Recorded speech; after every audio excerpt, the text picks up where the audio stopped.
नमस्कार दोस्तों, स्वागत है आपका आज की बेहद बड़ी और जरूरी खबरों में। लेकिन खबर में आगे बढ़ने से पहले अगर आपको भी ऐसा लगता है कि मोदी सरकार गरीबों और प्रवासी मजदूरों पर ध्यान नहीं दे रही है और आप इस बात के लिए मोदी सरकार का विरोध करते हैं, तो आप भी इस वीडियो को लाइक कीजिए और इस लाल बटन को दबाकर चैनल को फ्री में सब्सक्राइब करके घंटी बजाइए और कमेंट में लिखिए जय हिंद। रुख करते हैं पहले खबर की तरफ। कांग्रेस ने साधा बीजेपी सरकार पर निशाना, कहा आर्थिक पैकेज 13-0 हुआ साबित। जी हां दोस्तों, कांग्रेस ने वित्त मंत्री निर्मला सीतारमण द्वारा आर्थिक पैकेज की तीसरी किस्त की घोषणा की है, जिसके बाद शुक्रवार को आरोप लगाया गया कि नरेंद्र मोदी सरकार आर्थिक पैकेज के नाम पर बजट की ही योजनाओं को सामने रख रही है और उसका यह पैकेज सिर्फ 13-0 साबित हुआ है। पार्टी के मुख्य प्रवक्ता रणदीप सुरजेवाला ने यह दावा भी किया कि मोदी सरकार के एजेंडे में किसान और मजदूर कहीं नहीं है। उन्होंने वीडियो लिंक के माध्यम से संवाददाताओं से कहा, यह जुमला घोषणा पैकेज है। मोदी सरकार का 20 लाख करोड़ रुपए का पैकेज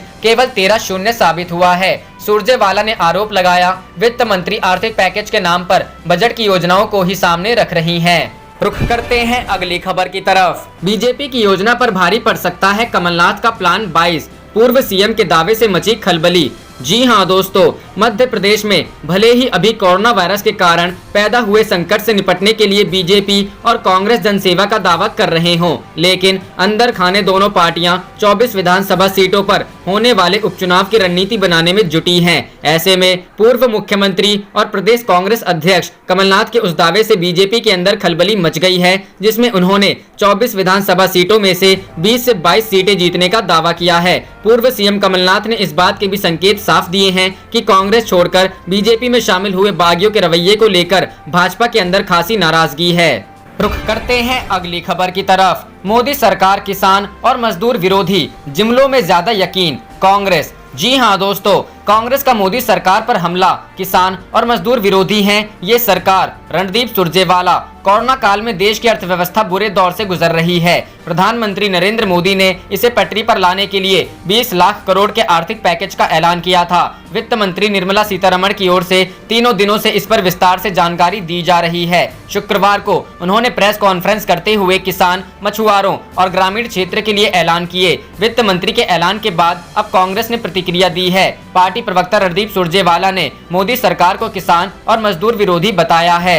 रुख करते हैं अगली खबर की तरफ। राहुल प्रियंका ने उठाया आर्थिक पैकेज के बीच सड़कों पर भटकते मजदूरों का मुद्दा। जी हां दोस्तों, कोरोना संकट के मद्देनजर केंद्र की भाजपा सरकार ने भले ही 20 लाख करोड़ के आर्थिक पैकेज का ऐलान कर दिया हो, लेकिन प्रवासी मजदूरों का दर्द कम होने का नाम नहीं ले रहा है। रेलवे खुलने के बाद भी मजदूरों को ट्रेन में जगह नहीं मिल पा रही है। वेटिंग के लिए लंबा इंतजार करना पड़ रहा है। इतना ही नहीं, टिकट कैंसिल होने पर फिर से पैसे देकर बुकिंग करवानी पड़ रही है। ऐसे में कांग्रेस ने केंद्र की मोदी सरकार पर सवाल उठाने शुरू कर दिए हैं। कांग्रेस महासचिव राहुल गांधी और प्रियंका गांधी ने मजदूरों के मुद्दे पर कई ट्वीट किए हैं और केंद्र की मोदी सरकार को घेरने का प्रयास किया है। प्रियंका गांधी अपने ट्वीट में लिखती हैं, देश की सड़कों पर त्राहिमाम की स्थिति है। महानगरों से मजदूर भूखे प्यासे पैदल अपने छोटे छोटे बच्चों और परिवार को लेकर चले जा रहे हैं। ऐसा लगता है जैसे व्यवस्था ने इनको त्याग दिया हो। मई की धूप में सड़कों पर चल रहे लाखों मजदूरों का तांता लगा हुआ है। रोज एक्सीडेंट हो रहे हैं। अपने दूसरे ट्वीट में वह लिखती हैं, भगवान के लिए इन्हें सड़कों पर ऐसे बेसहारा ना छोड़िए। उत्तर प्रदेश के सभी जिला शहर इकाइयों से मेरा आग्रह है कि इन जरूरतमंदों लोगों की मदद कार्य और तेज कर दीजिए, पूरी ताकत लगा दीजिए। ये सेवा का वक्त है। भारतीय राष्ट्रीय कांग्रेस का एक एक कार्यकर्ता इन हिंदुस्तानी भाइयों के साथ खड़ा है।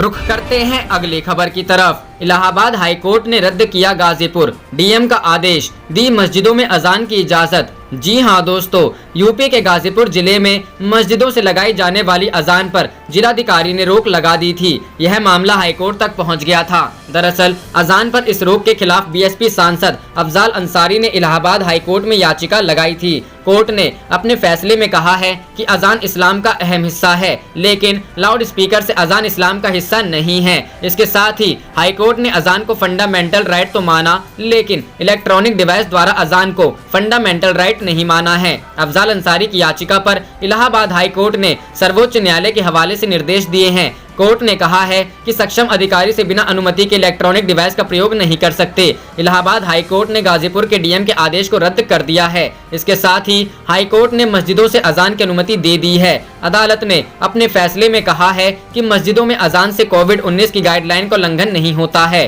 कोर्ट ने अपने आदेश में अजान को धार्मिक अभिव्यक्ति की स्वतंत्रता से जुड़ा हुआ बताया है। हालांकि लाउड स्पीकर से अजान की अनुमति नहीं दी है। कोर्ट ने अपने आदेश में कहा है कि सिर्फ उन्हीं मस्जिदों में लाउड स्पीकर का इस्तेमाल हो सकता है जिन्होंने इसकी लिखित अनुमति पहले से ही ले रखी हो। जिन मस्जिदों के पास अनुमति नहीं है वह लाउड स्पीकर के इस्तेमाल के लिए आवेदन कर सकते हैं। इसके साथ ही कोर्ट ने यह भी कहा है कि लाउड स्पीकर की अनुमति वाली मस्जिदों में भी ध्वनि प्रदूषण के नियमों का पालन करना होगा। रुख करते हैं अगली खबर की तरफ। अखिलेश यादव ने केंद्र सरकार पर कसा तंज, बताया आत्मनिर्भरता का अर्थ। जी हां दोस्तों, समाजवादी पार्टी के अध्यक्ष व पूर्व मुख्यमंत्री अखिलेश यादव ने केंद्र की मोदी सरकार पर तंज कसा है। अखिलेश यादव ने शुक्रवार को 2 ट्वीट करते हुए केंद्र सरकार पर निशाना साधा है। उन्होंने पीएम नरेंद्र मोदी द्वारा आत्मनिर्भरता के दायरे पर शिक्षक व छात्र की बातचीत के माध्यम से तंज कसा है। अखिलेश यादव ने किया ट्वीट। अखिलेश यादव ने ट्वीट करते हुए लिखा, विद्यार्थी, कर्ज का अर्थ क्या होता है? अध्यापक, जो दूसरे से अपना काम चलाने के लिए लिया जाए। विद्यार्थी, और आत्मनिर्भर का अर्थ अध्यापक, अपना काम चलाने के लिए खुद पर निर्भर होना। आप देख रहे थे आपका अपना चैनल जय हिंद जय भारत।